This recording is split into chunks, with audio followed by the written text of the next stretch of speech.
Friends, చూడండి అందరూ అయితే అన్నం తిన్నారు. నేనైతే అన్నం పెట్టుకుంటున్నాను. నేను తింటానుగా.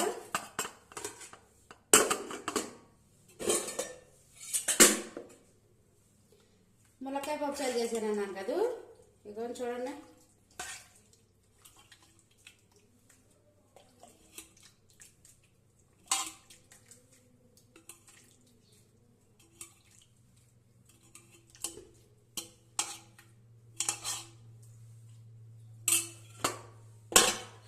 ఇంకోండి,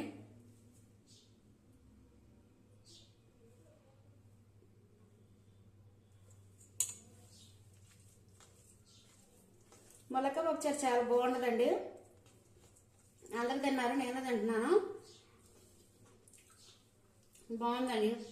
మా కర్రీ వచ్చేసి సాంబార్ అండి, ఇది పప్పుచారు అండి. మీ కర్రీ అంటే కామెంట్ బాక్స్లో కామెంట్ చేయండి. బాయ్.